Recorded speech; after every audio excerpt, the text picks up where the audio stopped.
Hi there, Bonnie Newland, registered dietitian nutritionist, and today I want to hop on and just share with you a little bit about hemoglobin A1C, or an A1C test that we often see on our annual lab results that we get when we go and have our checkup from the doctor. I find that a lot of people see that number and they have really no idea what it means or how to lower it or how to manage it, especially if we're diabetic or pre-diabetic.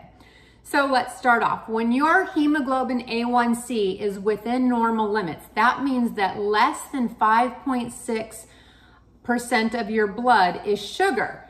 And that means that your blood would look like this. The viscosity would be very fluid. The hemoglobin, the protein in the blood, is not coated with sugar, so the blood is pretty fluid. So you can see that. When you become pre-diabetic, or the hemoglobin A1C rises to above 5.7 up to 6.4, the blood glucose is increasing. So the sugar is increasing in the blood, which is therefore thickening the viscosity. You can see that.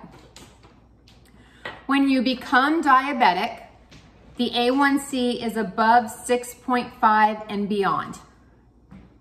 And you can see how thick that becomes. That means that protein in the blood is coated with sugar, thickening it. So what can we do about that? The first thing that we want to do is we really want to watch added sugars. And the new food labels help us do that by putting added sugars on there. You can see in pink added sugars on these graham crackers. The added sugar is 8 grams. Which is 2 teaspoons of sugar per 4 squares. So for 4 squares of simple graham crackers, you're actually getting 2 teaspoons of sugar. Now, the American Heart Association recommends that women have no more than 6 teaspoons of added sugar a day, which is the equivalent of about 100 calories. And men should have no more than 9 teaspoons of added sugar a day, or about 150 calories. So you see these sugars can add up very quickly if we don't pay attention to our nutrition facts panel. Granola is another one where I see a lot of hidden sugars. So this looks like a pretty healthy granola.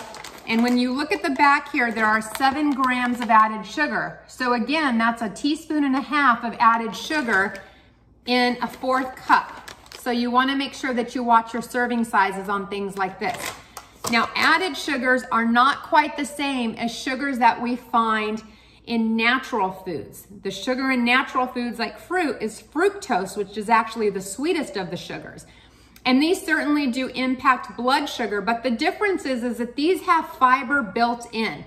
When you eat an apple, you're getting soluble and insoluble fiber. Same when you eat an orange, especially if you're eating some of those white parts of the segments in between. You increase your fiber load, which helps to mitigate or lower, stabilize the blood sugar. And that also helps with our hunger. If we have these rapid blood sugar spikes, we're hungry more often and we crave foods more often. If we have more level blood sugar, then we're able to have a little bit more stable hunger and not feel so ravenous. So I just wanted to point that out. I hope that was a quick and easy little lesson about how blood sugar affects our hunger and how it affects our A1C hemoglobin lab testing that we get done annually when we see our primary care physician. And I hope that helps you. Have a great day. Bye.